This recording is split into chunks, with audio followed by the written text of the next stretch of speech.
20.1, 20.2, here we go. It starts off with a central case study about Sweden.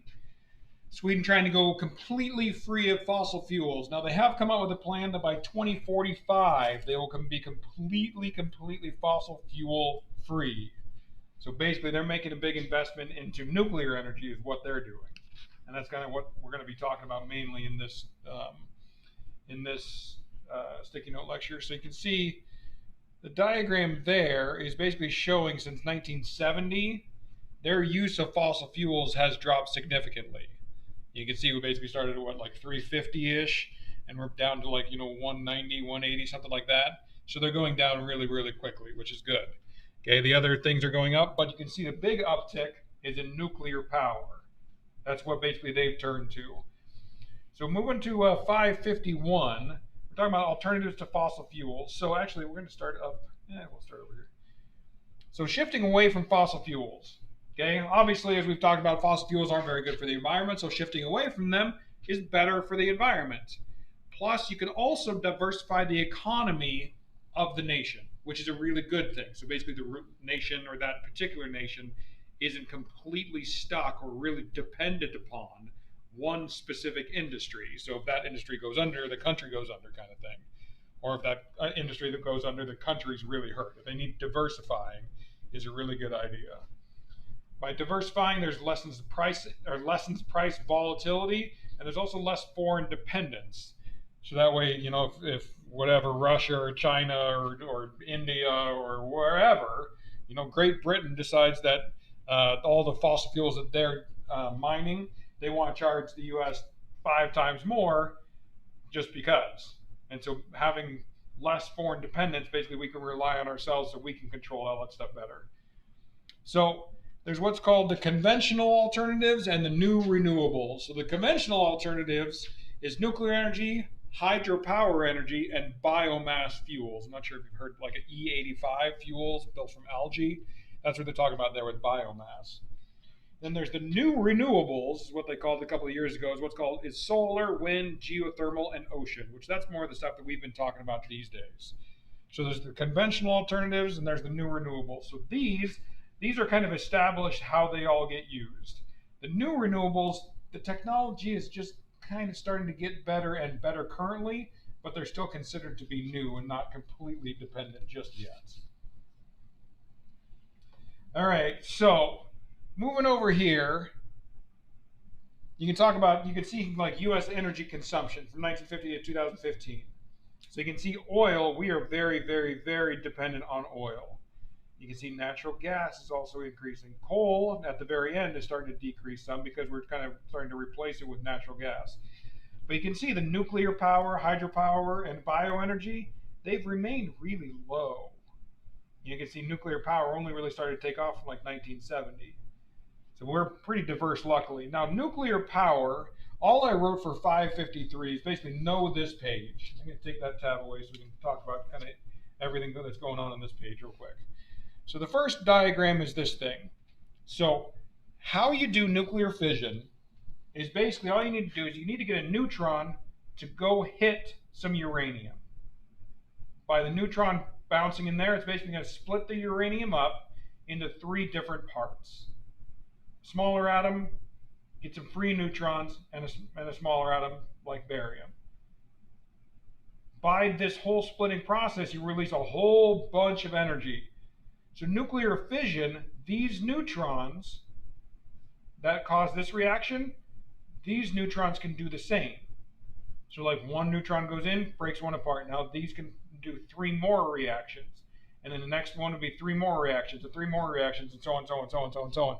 Which is a good thing, but you can get a positive feedback loop where this gets out of control really, really, really, really, really quickly.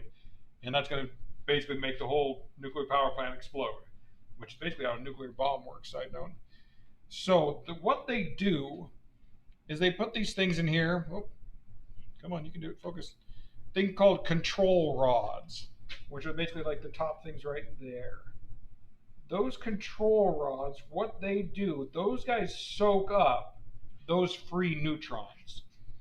So instead of there being 3 neutrons that go cause 3 other reactions, they're going to try and soak up 1 or 2 of those reactions or excuse me, of those neutrons. So that way there's only one reaction causes one more, which causes one more, which causes one more. So they're trying to control this whole thing. So if you've ever heard of a nuclear meltdown, what's happening is typically this whole thing where it's supposed to basically cool down, so like it boils water up, the steam drives the turbine, which makes energy. Then the water goes here, goes to the cooling tower. I'm actually off the page a little bit here. I'll zoom out some. Okay, so the water gets boiled up here, generates steam. Steam turns the turbine, make energy, or excuse me, make electricity. Then in the cooling or in the condenser, basically you're cooling water down. So this cooling tower, all the smoke that's coming out, this is all just steam, is all it is. So basically you're cooling the water down so it goes back into here. Now, if you can't keep this part cool, the control rods all start melting, which means that the whole thing starts going out of control. And that's a meltdown. One of the things to notice in the diagram is containment building. Typically, these containment buildings are really, really, really thick concrete. So that way, if a meltdown happens, they can keep the radiation hopefully within this part. All right, so like I said, make sure to kind of know how this process works. So, 554, major positives for nuclear. There's no air pollution. Like I was saying, those big cooling towers is just simply steam, is all that stuff is. There's no air pollution from it. 4 to 150 times fewer emissions than fossil fuels. So it is way cleaner. There's also less health risks by living nearby of a nuclear power plant than of like a coal power plant, because the coal power plant's spitting out all the pollution. It also generates a whole bunch more power. Plus, less mining has to occur. So you don't have to like tear up the ground to get to the coal and get to the oil shale and so on. All right, now one of the things that they talk about here is that nuclear fusion remains a dream. Nuclear fusion is this reaction here. This is how the sun works, is nuclear fusion. So basically you take two different molecules like hydrogen and hydrogen, two different amounts of neutrons, stick those together, a whole bunch of energy comes out of it, and now you get helium and a free neutron. So that's how the sun works. That's nuclear fusion. Now, we can make this process happen, but we have to put a whole bunch of energy into this reaction for energy to come out of the reaction. And it just doesn't pay off. Like a lot more energy is spent getting this reaction to work than is actually spit out. So it's not economically feasible as of yet.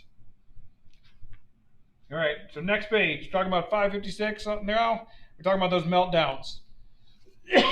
So, when the metal containing the fuel rods gets too hot and melts, the radiation is released. So again, when that positive feedback loop starts happening really quick, we're really in trouble because a whole bunch of radiation is getting released. Radiation causes cancer. So the picture on here is what's called 3 Mile Island in Pennsylvania. So you can read about it. It happened in 1979. The biggest meltdown that's ever been seen is Chernobyl. I'm confident you guys have heard of that. But basically, Chernobyl, which is like Ukraine, it was the USSR back then, that was a big, huge reaction. There was basically a big explosion that happened as well, which is also pictured here. Okay, that whole thing just blew up, which then put a whole bunch of radiation clouds into the atmosphere. Really bad. Because then, as you can see, it just spread everywhere. And then when it started raining, now you're bringing all that radioactive stuff from the atmosphere, and now it's coming down to the ground, which is obviously really bad. Alrighty, and then here's also, it also happened in Japan, and if they put pictures of kids on there, then people have more sympathy because everybody has more sympathy for a kid. The picture up here, luckily, if you can say it that way, luckily the wind took all the nuclear waste, or excuse me, like the nuclear radiation and the pollutants and all the stuff that would harm people out into the ocean. Which on the one hand, good, they didn't hurt humans. On the other hand, oh crap, we hurt the ocean. So it kind of depends on how you're looking at this whole thing, whether the nuclear meltdown of Fukushima was good or bad. Now we're talking about the good things. Now we're on to 559. Let's talk about the major drawbacks of nuclear. Okay, The big thing and the biggest problem is, what do you do with the waste? Because that stuff is really, really, really toxic, really radioactive. So what do you do with everything? And that's the biggest challenge facing nuclear energy today, is what to do with all the waste. Also, transporting that waste to the different sites, once you determine where a site is, transporting that stuff is also dangerous. You know, if you're going on a train and the train crashes, now you got a bunch of nuclear waste spilling out along the train tracks. You know, there's decommissioned plants are very expensive, meaning that there's a bunch of radioactive stuff in there, or that whole building is radioactively tainted. And so basically, you need to maintain keeping it contained, which costs a lot of money. So there's really, really, really large government subsidies, or the government is paying a lot of money to contain that stuff. If I can turn the page here, we're going to the next page. All right, so this here is talking about the science behind the story, the health impacts for Chernobyl and Fukushima. And again, same thing. They're basically showing a kid talk about like the thyroid cancer that occurred. One of the things to notice is this picture over here. Remember, I was just talking about how, like, oh, it just went out to the ocean, it's okay. Well, not so much. 180 hours. Oh, I'm off the screen. 180 hours, look how much it circulated. 324 hours, it's now around the world. Okay, so the concentrations, luckily, weren't as terrible as they were right on the spot, but still, you're getting nuclear radiation everywhere.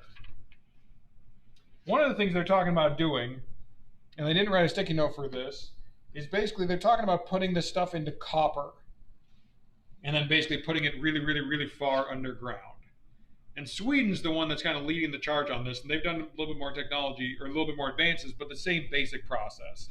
You stick it in copper, you put it way, way, way, way, way underground. Then once this area is deemed to be full, then you basically fill the whole thing up, throw some clay on it, fill it all up, and then seal it so nobody can get to it. That's basically the idea behind it. So 563, this is the last one for this section here. The pros and cons are hard to weigh, but nuclear energy is starting to be seen as more popular energy alternative because our technology is getting better to be able to make it safer. It's still obviously very dangerous, but it's getting safer. So they've got no pollution that comes out of it, plus you get a whole bunch of energy that comes out of nuclear fission. All right, leave some questions. We have stuff to talk about.